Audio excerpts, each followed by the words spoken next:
अमित शाह जी देश के गृह मंत्री हैं। मुझे लगता है कि पहली बार ऐसा इस देश में हो रहा है कि गृह मंत्री खुद ढोल पीट रहे हैं कि हम इनकॉम्पिटेंट हैं। आंकड़ों से समझिए कैसे इनकॉम्पिटेंट है। 2004 से लेके 2013 के बीच में हमने कितने घुसपैठिए बाहर डिपोर्ट किए? दैट्स 90,000। अब हम इनके आंकड़े पर आते हैं। 2014 से लेके 2025 तक इन्होंने कितने डिपोर्ट किए?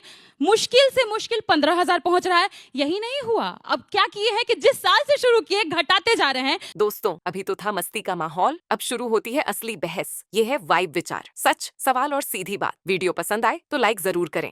हमने 2013 में कुल 5,234 घुसपैठियों को डिपोर्ट किया। इनका आंकड़ा सुनिए, 14,989, 2015 474, 2016 308, 2017 51। मतलब कि खुद आप घुसपैठियों को निकाल नहीं रहे हैं तो आपको कौन दायित्व देता है कि आप घुसपैठियों पे बात करें? करिए, लेकिन निकालिए तो सही। दूसरी सबसे इंपॉर्टेंट बात है कि गृह मंत्री जी से तो अपना बिटवा संभल नहीं रहा है, अपना विभाग कैसे संभालेंगे? क्योंकि आईसीसी का मैच तो आप करवा दिए। पाकिस्तान के बारे में आप बोल रहे थे कि पाकिस्तान हर तरीके से आतंकवाद में लिप्त है, तो आपने क्यों उसके साथ मैच कराया? मैच कराने के साथ साथ उनका बेटा अनुराग ठाकुर, शाहिद अफरीदी सब साथ में मैच इंजॉय करते नजर आते हैं। काहे घुसपैठिया बोलते हैं? तीसरी बात, आप देश में हर तरीके से नफरत का माहौल बनाना चाहते हैं, इसलिए गिरिराज जी क्या बोलते हैं? वो बोलते हैं कि देश का मुसलमान स्कीम्स का फायदा उठाता है पर मोदी जी को वोट नहीं करता है, इसलिए देश का मुसलमान नमक हराम है। इस हिसाब से उनके आर्गुमेंट को मैं काउंटर करती हूं, पूछती हूं, जब हमारी भी तो सरकार थी इतने सालों से, तो आप भी हमको वोट नहीं किया, भाजपा में गए, तो हमारी स्कीम का फायदा तो आप भी उठा रहे थे, तो नमक हराम कौन हुआ आपके आर्गुमेंट के हिसाब से? उसके बाद इंपॉर्टेंट, घुसपैठिया हमारे लिए मुद्दा बिल्कुल भी नहीं है, क्योंकि यहां जितने लोग बैठे हैं, जिस सबको मैं देख रही हूं, सब युवा हैं। कोई पकौड़ा नहीं तलना चाहेगा पढ़ाई लिखाई के बाद। मैं इसलिए ये बात करती हूं क्योंकि 3 करोड़ दलित बिहार में रहते हैं। सरकारी नौकरी का आंकड़ा बता रही हूं, मात्र 23,000 के पास है। अब हमको नौकरी का मुद्दा चाहिए कि घुसपैठिया का मुद्दा चाहिए? ये देश की आवाम तय करे। आप बताइए, अभी जब मैं यहाँ खड़ी हूं, बिहार में बीबी ट्री 4 के लिए लोग लड़ रहे हैं, सड़कों पे लाठी खा रहे हैं, उनको नौकरी चाहिए कि घुसपैठिया का मुद्दा चाहिए? समय समाप्त हुआ। मिडिल ऑर्डर ने जबरदस्त बल्लेबाजी की है। आप लोगों को टाइम मिलेगा, रिबटल का टाइम मिलेगा। सब नोट कर रहे थे सामने वाला क्या बोल रहा है, उस पर बोलना है। लेकिन अब आपके लिए एक मौका है कि आप में से कोई ऐसा है जो इन 2 स्पीकर्स को सुनने के बाद अपना गमछा बदलना चाहता है? कोई नहीं, सब तटस्थ है, सफेद गमछे वाले भी। वैसे ही आप लोग बहुत माइनॉरिटी में है यहाँ पे, क्योंकि एकदम डिवाइडेड हाउस है। ज्यादातर जो मुझे दिख रहा है, बहुत कम लोग हैं। किसी को अपना गमछा नहीं बदलना है? आप लोगों की मेहनत पर पानी फिर रहा है, थोड़ी कोशिश आप लोग और कीजिए। अगले राउंड में देखते हैं। लेकिन इससे पहले कि आलोक शर्मा जी और मैं बुलाऊं डॉक्टर संजय कुमार को, अब हम युवा नेता चुनेंगे, क्योंकि हम इस मंच से हमेशा ये तय करते हैं कि युवाओं को भी मौका मिलना चाहिए जो अपनी बात तो दोनों पक्षों से। इधर से आप बोलेंगे, आइए लीजिए भाई, टोपी ग्रहण कीजिए और अपना नाम बताइए। नाम क्या है आपका? मेरा नाम अभिषेक श्रीवास्तव है, मैं लखनऊ का हूं और मैं दिल्ली विश्वविद्यालय का पत्रकारिता का छात्र हूं। वाह। और इधर से कौन है? आप आइए। लड़कियां क्यों नहीं हाथ उठाती हैं? आइए, जल्दी आइए। आपका क्या नाम? Wait please, wait. अच्छा, मेरा नाम कार्तिक चौबे है और मैं बिहार पटना से हूँ। और आप पढ़ते क्या हैं? मैं एएफटी का स्टूडेंट हूँ।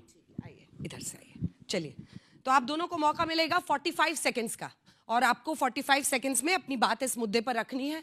जनता को आप भी कन्विंस कर सकते हैं, इनके बाद भी एक कर लेंगे गमछा राउंड, देखते हैं क्या इनके बच्चों की बात का असर होता है। ठीक है, आप पहले बोलना चाहते हैं? हालांकि इधर की जगह थी, लेकिन शुरू कीजिए। अपना नाम बता के परिचय दीजिए एक बार, ताकि जनता भी जाने। नमस्कार, जय हिंद, जय भारत। मेरा नाम अभिषेक श्रीवास्तव है और मैं दिल्ली विश्वविद्यालय का पत्रकारिता का छात्र हूं। ठीक है, आपका इस विषय पर क्या घुसपैठिया चुनावी मुद्दा है, इस विषय पर बोलने का आपका 45 सेकंड का समय शुरू होता है अब। आज का मुद्दा घुसपैठियों पे है, बिल्कुल सही बात है। बट बिहार की बात की जाए ना, तो बिहार में और भी कई बड़े मुद्दे हैं। आप सब में से कई लोग बिहार के होंगे, दिल्ली में क्यों बैठे हैं? पढ़ाई करने आए हैं ना। स्वास्थ्य व्यवस्थाएं कितनी है बिहार में? कोई बिहार नहीं जाना चाहता पढ़ने के लिए। बिहार में मेडिकल कॉलेजेस की बात की जाए तो एम्स पटना है। बिहार के बाकी जिलों के जो छोटे जिलों के लोग हैं ना, अगर रात को बीमार पड़ जाते हैं ना, तो सिर्फ पटना जाते हैं अपना इलाज कराने के लिए, और उनकी जगहों से कितना दूर है, उनको कितना कष्ट होता है, इसके बारे में कोई बात नहीं करता। बिहार में कितने बुनियादी इंफ्रास्ट्रक्चर्स हैं, हम बात करते हैं, नाम भी नहीं ले सकते, इतने कम है वहां पे। आप सब यहाँ पे पढ़ने आए हैं, बिहार को शिक्षा चाहिए, विकास चाहिए, ये भी बहुत जरूरी। बहुत अच्छा, वेरी गुड। जोश से बजाइए ताली। मतलब आप लोग तो एकदम बच्चे ने हिम्मत दिखाई, आके यहाँ पर अपनी बात दृढ़ता से की है। अब आपके लिए मौका है कि इनका हौसला अफजाई करें। अपना नाम बताइए पहले। नमस्कार, मेरा नाम कार्तिक चौबे है। हाँ, आपका 45 सेकंड्स का समय शुरू होता है, आप बोलिए। बात यहाँ पे हो रहा है घुसपैठियों के मुद्दे का। अगर आप ही बताइए, आप ही के घर में कोई आए और घुस के बैठ जाए और उसके बाद आप चैन से रह सकते हैं? कोई भी एक आम नागरिक होता है, वो सबसे पहले यही चाहता है कि 2 वक्त की रोटी खाए, सुकून की नींद सोए। जब वही नींद हराम हो जाएगी तो फिर इंसान करेगा क्या? आम आदमी जाएगा क्या, करेगा क्या? अरे भाई, जान है तो जहान है, जान है तो जहान है।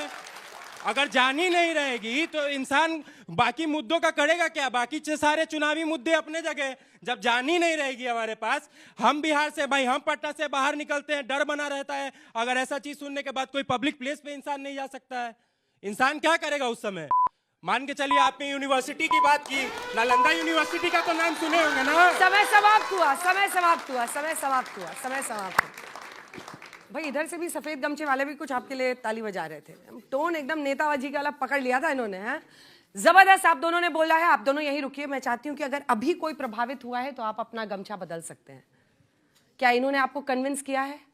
अच्छा, 2 लोग हैं जो बदल रहे हैं, आपस में बात की। अच्छा, वहां भी हैं, आपस में बात की, कौन सा गमछा लेना है, कौन सा गमछा नहीं, अपने अपने मन से कर रहे हैं। चलिए आइए, फटाफट गमछा बदलिए, उठिए अपनी जगह से, गमछा लीजिए जो भी आपको लेना है और अपनी जगह पर वापस बैठ जाइए।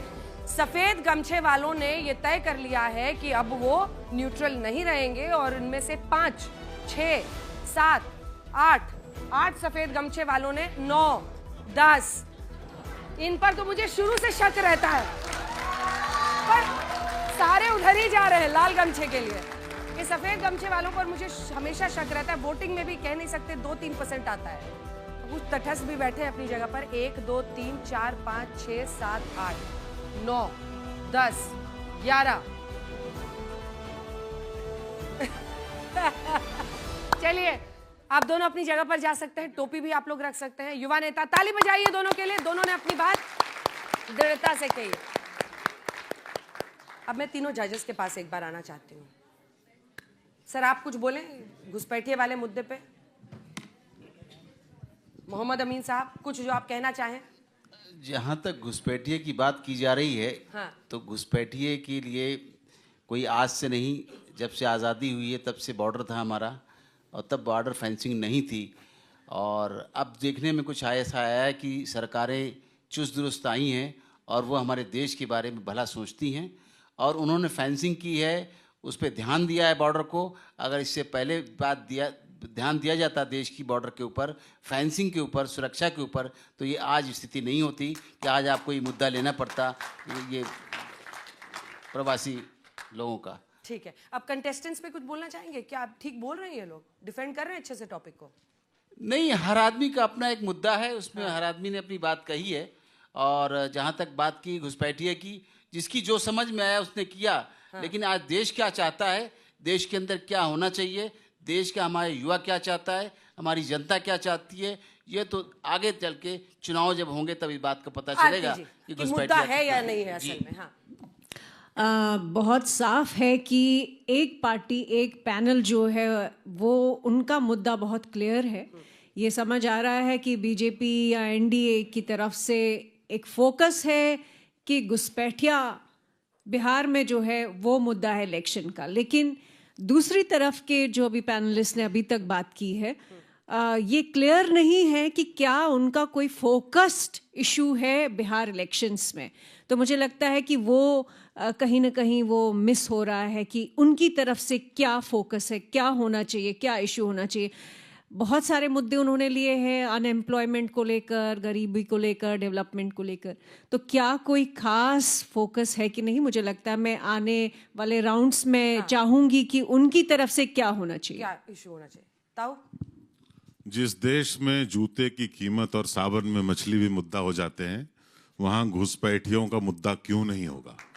पर सवाल, अभी तक जो बात चली है उसमें दोनों पक्षों ने थोड़ा सा, एक आदमी बाद में बताऊंगा कौन, थोड़ा सा लाइन पे थे। अभी तक ये है कि मुद्दा होना चाहिए या नहीं होना चाहिए।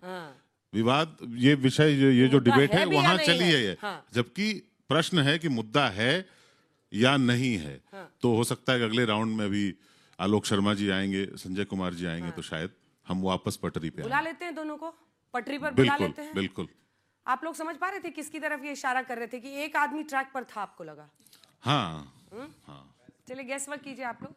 तालियों के साथ आप दोनों का बहुत बहुत स्वागत है। आलोक शर्मा जी और डॉक्टर संजय कुमार अपनी अपनी जगह पर आ जाइए और आपका इस विषय पर बोलने का 2 मिनट का समय। कौन पहले बोलना चाहता है, क्योंकि आजकल इस पर भी चॉइस चल रही है। आप पहले बोलेंगे आलोक जी? बोले आलोक जी, आप ही से शुरू। उनको डॉक्टर संजय कुमार, श्योर। इस विषय पर बोलने का आपका 2 मिनट का समय शुरू होता